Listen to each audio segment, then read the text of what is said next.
আসসালামু আলাইকুম, সবাইকে স্বাগতম। আমি মোহাম্মদ রাতিকুল ইসলাম রাহুল। আমার আইডি B210 4060 36।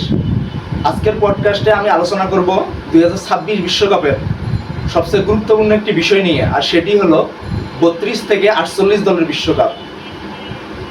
অনেকের মনেই প্রশ্ন, এতদিন তো 32 দল নিয়ে সুন্দরভাবে বিশ্বকাপ চলছিল, তাহলে হঠাৎ 48 দল কেন?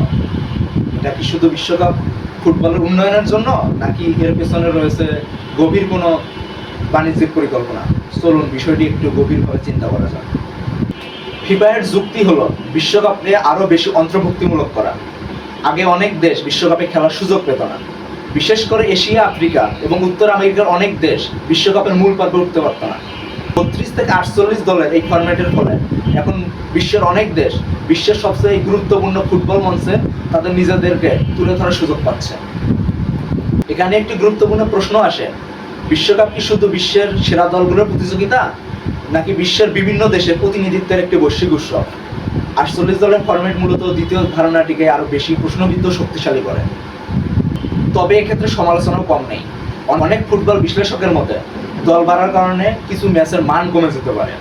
শক্তিশালী ও দুর্বল দলের পার্থক্য বেশি হলে একতরফা ম্যাচের সংখ্যা বাড়তে পারে। আবার খেলোয়াড়দের উপর শারীরিক চাপও বাড়ে, কারণ বেশি ম্যাচ মানেই বেশি শারীরিক ক্লান্তি, বেশি ইনজুরি ঝুঁকি। এখন আসা যাক অর্থনীতির প্রসঙ্গে। বিশ্বকাপ ফুটবলে দল বাড়লে ম্যাচ বাড়ে, ম্যাচ বাড়লে টেলিভিশন সম্প্রচার বাড়ে, বিজ্ঞাপন বাড়ে, স্পন্সরশিপ বাড়ে, আয় বাড়ে। তবে এক্ষেত্রে সমালোচনাও কম নেই। অনেক সমালোচকের একটি বড় প্রশ্ন হলো, বিশ্বকাপ সম্প্রসারণের পিছনে ফুটবলের উন্নয়ন যতটা জড়িত, তার সাথে বাণিজ্যিক স্বার্থও কি সমানভাবে জড়িত? অন্যদিকে ফিফা বলছে বিশ্বকাপ এখন সত্যিকার অর্থেই একটি বৈশ্বিক খেলা, তাই আরও বেশি দলকে সুযোগ দেওয়া প্রয়োজন। বাস্তবতা হলো দুই পক্ষের যুক্তিতেই কিছুটা সত্যতা রয়েছে। আরেকটি বিষয় উল্লেখ করা জরুরি, বর্তমান বিশ্বকাপ ফুটবল শুধু একটি বিশ্বকাপ প্রতিযোগিতা নয়, এটি একটি বিশাল মিডিয়া ইভেন্ট।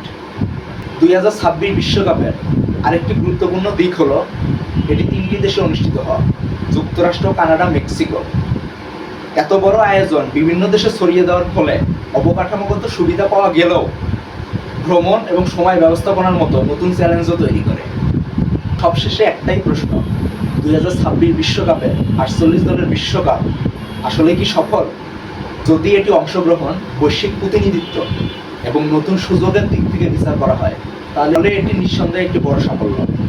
যদি প্রতিযোগিতার মান, খেলোয়াড়দের উপর চাপ এবং বাণিজ্যিক প্রভাবের বিষয়ে আলোচনা করা হয়, তাহলে কিছু প্রশ্ন থেকেই যায়। আমার ব্যক্তিগত মতামত হলো 48 দলের বিশ্বকাপ সত্যি নতুন ফুটবল যুগের সূচনা করেছে। এটি হয়তো নিখুঁত নয়, তবে এটি ফুটবলকে বিশ্বের আরও বেশি দেশের কাছে পৌঁছে দেওয়ার একটি অনেক বড় পদক্ষেপ।